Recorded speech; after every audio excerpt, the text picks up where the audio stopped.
What's up YouTube, how's it going? Today I'm going to be editing this picture and a couple more pictures, but I'm going to do that in a separate video. So each of these edits are going to be separate, and I'm going to be showing you what how I edit my pictures. Now I did do a tutorial on how I edit my last picture, which was my buddy Will's RS7, and I did a tutorial on how I edit that car, but I'm going to show you guys a different tutorial on how I edit with this location and this kind of background with this kind of car. So let's get started. So as you can see, the picture is a little bit cropped to the right, so I'm gonna rotate it to fix it, make it straight, and I think that's straight enough. Now this is a CLA 45 AMG owned by Joe Prezi. I can link his Instagram in the description box below. You can check him out. He's a really cool guy, and he works at a dealership, an exotic dealership. So if you guys need any Ferraris or Benz or BMWs, any kind of exotic car, hit him up because he works in a dealer over in Walnut Creek. I don't know the dealer name, but he works at a dealer. I'm gonna bump up my exposures to about 65 for now, just to leave it there. See where I want the picture to be. I tend to give my pictures a lot of contrast, but now I leave it around low contrast. Sometimes I go up to 40, but that's like the maximum. Highlights I bring down about half. Shadows I bring in about 25, and then whites to 30 to 40 between there. And blacks I drop it completely. Not completely, but really low. Clarity, I'm gonna bump it up to about 37.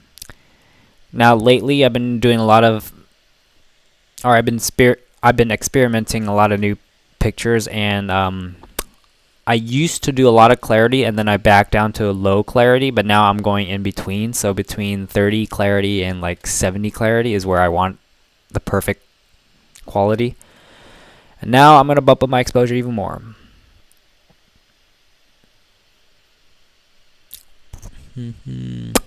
Now if you scroll down to lens corrections, always want to enable profile corrections and remove chromatic aberration. That fixes the picture a little bit. And noise reduction I give about 19 to 23 luminance. I'll keep it at 23 for now. And I like to give a lot of sharpening to my picture as well as masking. I don't touch the radius or the detail at all until maybe later if I need to fix it up a little bit. I have been touching the grain tool for a couple edits already, but let's just see how this picture turns out before I touch the grain. Going over to saturation, I'm going to bring down my blues. Shout out to Kush, desaturate the blues. 55 should be good. I don't want to decrease it too much because it's going to get rid of a lot of blue and it's going to look really gray, which I don't want. So right here is perfect. I'm going to scroll back up to the temperature and give it a little bit of warmth. Now you guys don't have to follow these types of edits. I do have presets on the side, but those are for pictures that I really like a lot, or the edits that I really like, so I save that preset. So in case I get a picture like this again, I can use that preset. Okay. Vibrance, I'm going to bring it up by 10. That's perfect.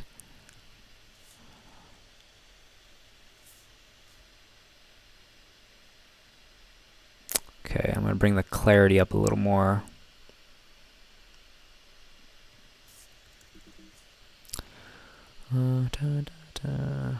What else am I touching? Oh yeah, I'm going to go back to highlights tool because it's a little too low. I want some whites. I'm going to add more contrast to the there we go. And then I'll expose it a little more. There we go. And then I'm going to bring down my greens too a little bit. The sky blue a little bit too. Bringing my reds up, my orange and my yellows. So you see how like it becomes more yellow on this side. I want the picture to be warm, but also less blue and more on the grayscale. I'm not gonna touch tint, but I'm gonna now use the hue and adjust the hues because I love fucking with this tool.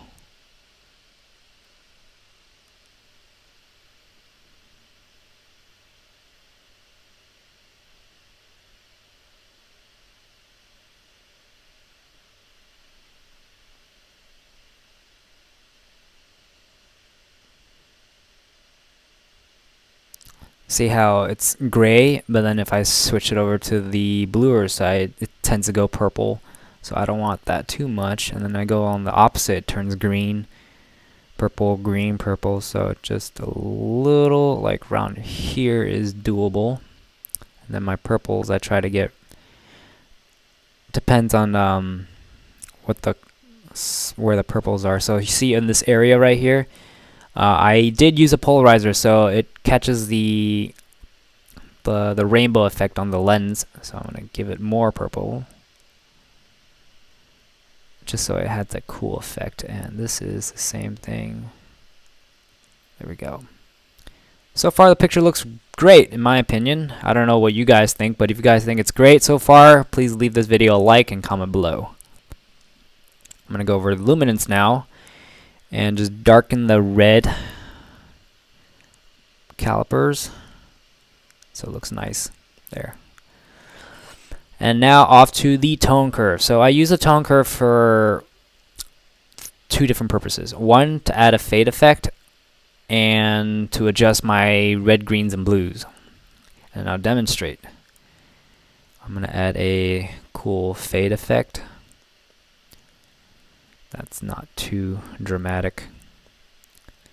So see, right in this area it gets a little black, and then it gets a little darker in this area. It's in right now the picture has way too much contrast, so I take the tone curve to somewhere around here and then just bring it up. That way it balances the picture. So just this area has like the most contrast, or the dark areas, and then over on the bright areas it's illuminated.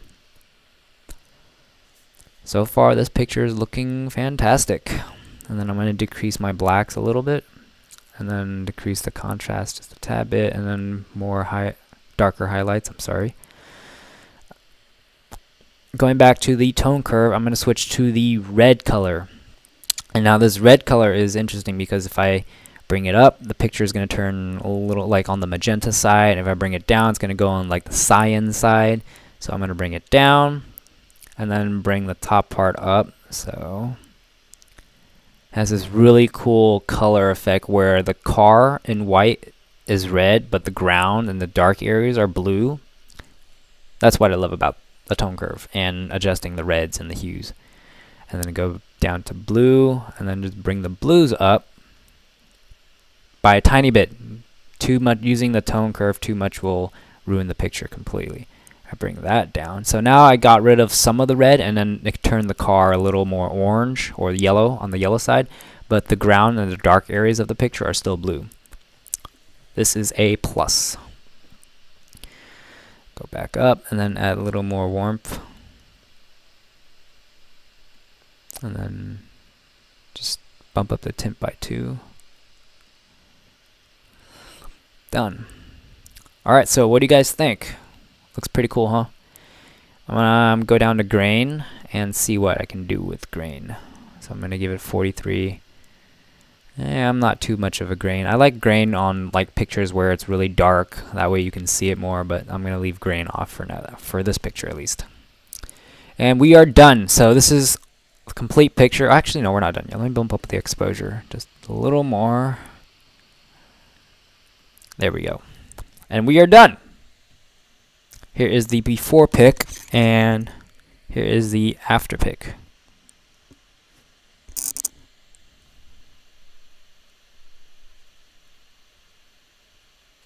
Before, after. Alright, thanks for watching, guys. I hope you enjoyed it. If you like the edit, please give it a thumbs up. It really helps. Comment below on what I should work on for editing if need to improve on anything, or if you have any tips and advice, comment below. Thanks for watching. Peace out and stay golden.